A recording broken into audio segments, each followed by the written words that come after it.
Alright, so pickup output. That's a big deal. Usually we hear that in a term such as 8.4K, right? And usually that means that that pickup is not as hot as a pickup that is 10.5K. What do those numbers mean, and what are we talking about when we talk about pickup output?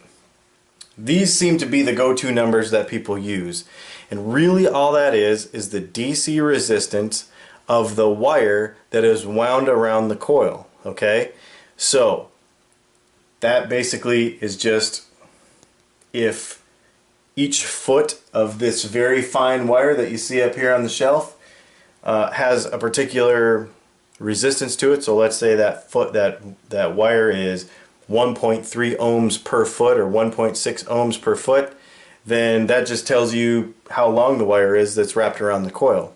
Now, does that affect the output? If we go back to our blog post about how pickups work, then we will definitely know that it does, because as we remember, we have a rod of magnet or a bar magnet sitting below it coming through a bobbin, and we have coils wrapped around it. And basically, when there are more coils, then the output technically would be higher. The signal, the voltage that it could produce would be higher. That amount could be higher. Does that mean, though, that this number is the 100% accurate way to understand the output of a pickup? No, absolutely not, and here's why. Remember some other numbers about pickups, okay? So we have, let's say we have this we'll just call it an 8K pickup worth of winding on this one right here. And this is an Alnico 3 magnet, okay? So then we draw another one over here, and it's the same thing. It is an 8K pickup, okay? And it is an Alnico 5 magnet. Which one is going to have more output? The numbers that we normally see on the internet are the same. But because the magnetic field that is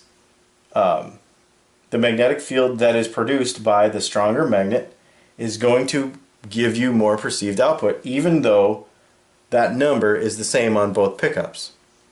Now, let me add another factor to this. The gauge of the wire. The way wire works is, let's put 43 gauge wire over here, and let's put 42 gauge wire over here. 42 is probably one of the most common. That's used in a PAF style humbucker. It's used in many Stratocaster and Telecaster pickups, but 43 is also used in Telecaster pickups as well. 43 gauge, the higher the number, the lower the gauge. Now here's the interesting thing.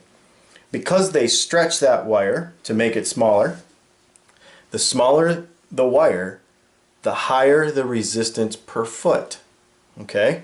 So what that means is, if this is 8K worth of 43 wire, there is going to be less overall winds of wire.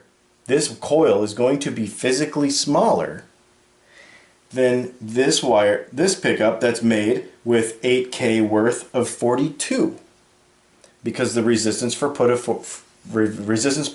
43 is higher. Well, how does that affect us? Well, because if we have here, let's erase all this now that we understand that part. Let's say we have, here's our pickup again, okay? And let's say we have an effective, and we say effective because magnetic fields do vary, but let's say we have an effective magnetic field that is this big around this pickup, and we have 43 gauge wire, and it doesn't take up very much room on the bobbin, so it all remains within that magnetic field. Okay, well, what if we took 42 gauge wire, let's just draw it bigger, and it was bigger, and I'm exaggerating this, but it went close to the outside or outside that effective magnetic field. That would change the sound of the pickup. Even though that same number was 8K, the two different gauges of wire would change the sound and the overall output of the pickup because the magnetic field would affect it differently. Now, let's say we used a stronger magnet and we made a bigger magnetic field. We could change it again. So here's a couple of things that can happen. One is, if we have a very high output pickup, like let's say 14 or 16K, what can happen? Well, because of the way capacitive loss works, and what that means is when you take two wires and you lay them next to each other, there is something that is called capacitive loss. Well, if you do this thousands and thousands and thousands of times, the more you put next to each other, the more capacitive loss there is. And what's a capacitor? It's a high filter, so your high frequencies start to get scraped off the top. You don't get as much highs. So that's why when you have a 14K pickup versus, let's say, an 11K pickup, you're possibly, depending on how it's designed, going to have less highs on that higher output pickup. What can happen in the real world?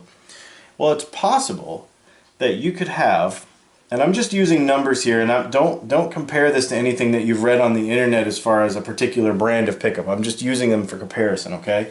So let's say you have a 14.6K pickup and you have an 11.3K pickup. I'm just pulling numbers out of nowhere. But just for comparison purposes, it is possible that because of wire choices and magnet choices, this lower numbered pickup, this lower resistance pickup, could have a higher perceived output on the stage because it has more highs and mid-range associated with it, which is what we hear. Alright, so after talking about all this output stuff and understanding that the number, the K, the overall ohms of the pickup, is not 100% accurate way to choose a pickup, but output has a lot more to do with just than that number. What questions would we want to ask the next time we go to order a pickup? That's probably the biggest thing. So let's talk about a couple of those. Number one, what is my goal with this guitar? Am I going to be using this, I'm going to use it mostly on the bridge pickup as a lead guitar? Am I going to use it mostly on the neck pickup as a rhythm guitar? Am I going to be doing both? Is it going to be something that is going to be the predominant tone that is going to be heard in the band? That's the next question. Where do I want to sit? Where does it want to be in the mix? Where do I want to put this guitar in the mix? Am I going to be a lead player that needs to cut? Am I going to be that thumpy, bassy rhythm player that's going to keep the groove? Where am I going to sit in the mix? What effects am I going to use? Am I going to use an overdrive pedal? Am I going to use delays? Am I going to use a lot of modulation effects that are going to potentially muddy up my sound, so I need to have a brighter pickup? Those are all questions that need to be asked. The next question is, how am I going to set my amp? For my overdrive especially, am I going to use pedals on the floor? Am I going to want a real dynamic tone that I can adjust with just my volume knob on my guitar? Or am I going to drive my amp real hard? Or how is that going to be set up? These are probably more useful questions to ask than just how many K is the pickup that I'm about to purchase. Because this gives the builder, and actually it also gives, even in a store with an off-the-shelf brand, it will give a good salesperson, I say a good salesperson, it will give them the insight that they need to help you to be able to make the right choice. But these are the questions that I would be thinking about the next time I go to buy a pickup or have one custom made. Is the purpose of it more than just how hot do I want it? Pick something off the shelf with a particular number and hope that you get the tone that you're looking for. I hope this was helpful. Tune in next time. We'll talk about more cool stuff. If you have any questions that you want to have addressed in our blog, please let us know and we'll try to work it in. Thanks, and I hope to see you tomorrow.